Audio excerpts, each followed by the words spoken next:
Good morning student. Class 9th maths हम कर रहे हैं चैप्टर नंबर 14 स्टैटिक्स 14.3 एक्सरसाइज।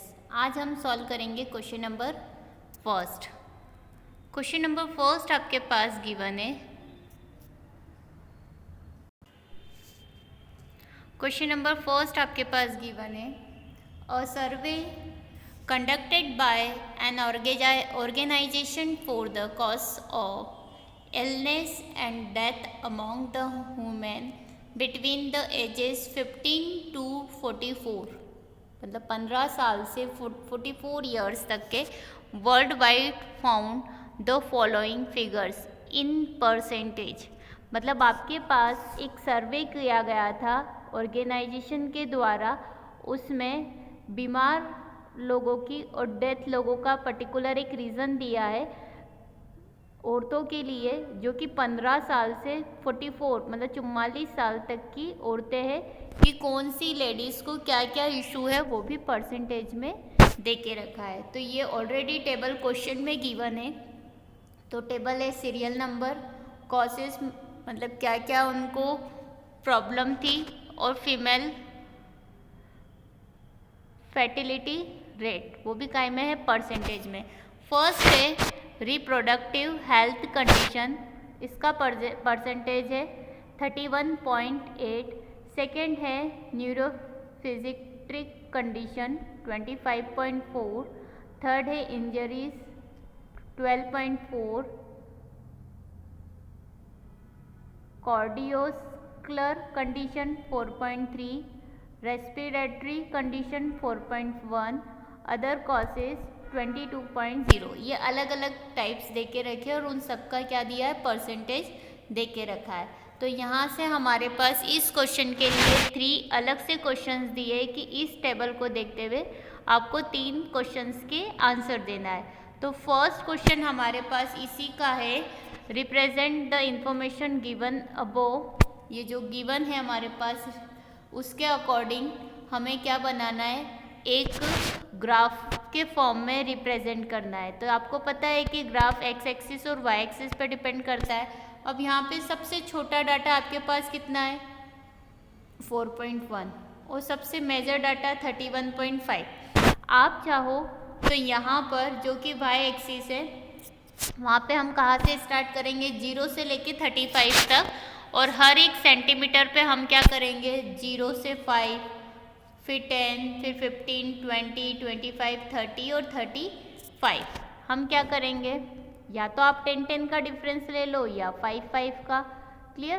तो यहाँ पे हमने कितने कितने का डिफरेंस ले लिया 5 का, और ये क्या लिखा है फैमिली फर्टिलिटी रेट, वो भी कई में परसेंटेज में, राइट। यहाँ पर हम क्या ले लेंगे जो कि टेबल में गिवन है, ये आपका x हो जाएगा, ये y पे ले लेंगे, राइट। तो ये अलग अलग डाटा हम बता देंगे कि कैसे है। ये सारे हमने नाम लिख लिया, एक एक सेंटीमीटर के बॉक्स चिपका के नहीं बनाना है गैपिंग में, कि 1 सेंटीमीटर की डिस्टेंस छोड़ी, यहाँ एक बनाया, फिर 1 सेंटीमीटर की छोड़ी, फिर बनाया, फिर 1 सेंटीमीटर की छोड़ी, फिर बनाया। क्लियर। आई थिंक आपको ग्राफ बनाते आता है। अब हम क्या करेंगे, सबसे पहला नाम हमारे पास है दिस फर्स्ट वाले केस में क्या दे के रखा है, रिप्रोडक्टिव हेल्थ कंडीशन कितना दिया है 31.8। तो देखिए यहाँ पे लिखा है हमने रिप्रोडक्टिव हेल्थ कंडीशन 31.8। ये 30 है, ये 35। 30 से 35 के बीच में नंबर ऑफ लाइंस कितनी है 10। तो हर एक 2 लाइन हमारे लिए एक काउंट होती है। तो यहाँ पे कितना बोला है 31.8, मतलब 2 के लिए 1, 4 के लिए 2, 6 के लिए 3, 8 के लिए 4, मतलब जो 8 नंबर की लाइन है हम उसको क्या करेंगे, क्या दिया है 31.8, मतलब 30 से 35 तक के बीच में नंबर ऑफ लाइंस कितनी है 8 है, राइट। तो 8th नंबर की लाइन को हम क्या करेंगे 31.8, मतलब इस वाले फिगर को हम कहाँ तक लेके जाएंगे 31.8 तक। यहाँ पे हम लिख देते हैं 31.8। क्लियर।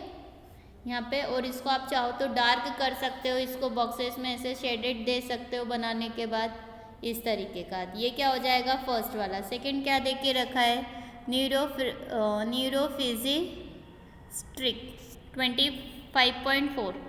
तो ये देखिए हमने यहाँ नाम लिख दिया, इसको कहाँ तक लेके जाना है 25.4। तो जो 4 नंबर की लाइन आएगी 25 के बाद हम वहाँ से उसको कंप्लीट करेंगे, राइट। इसको आप चाहो तो ऐसे डार्क भी कर सकते हो या एक अलग डिज़ाइन बना सकते हो इस तरीके की शो करने के लिए, या फिर आप एक जैसे ग्राफ को ड्रॉ कर सकते हो। यहाँ पे आ जाएगा 25.4। क्लियर, ये डाटा हो गया। फिर दिया है इंजरीज, इंजरीज कितनी दी है 12.4। तो 12.4 मतलब 10 के बाद 12 तक जाना है, तो हम क्या करेंगे 10 के बाद 12, तो 10 से 15 के बीच में नंबर ऑफ डाटा कितने हैं 5, लाइन्स कितनी है 10, राइट। लाइन कितनी है 10, तो 2 लाइन के बाद 16, फिर 17, फिर 18, फिर 19 और फिर 20, तो ये 12.4।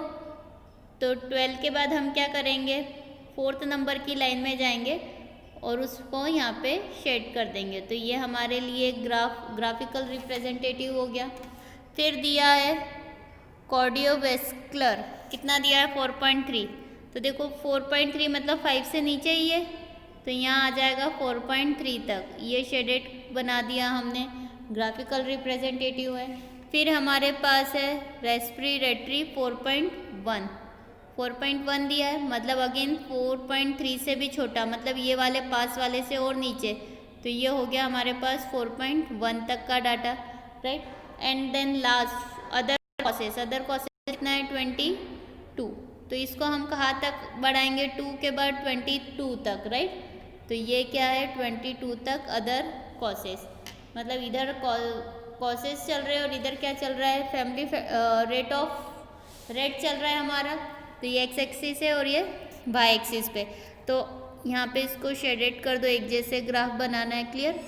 तो यहाँ पर ये बन गया हमारा ग्राफिकल रिप्रेजेंटेटिव, क्लियर।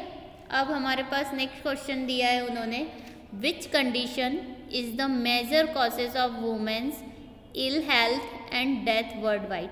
ऐसी कौन सी मेजर कंडीशन है जिसमें सबसे ज़्यादा औरतों को हेल्थ इशू हुए हैं। तो ग्राफ के अकॉर्डिंग अगर आप देखो तो सबसे लॉन्ग वाला कौन सा है, ये वाला, राइट।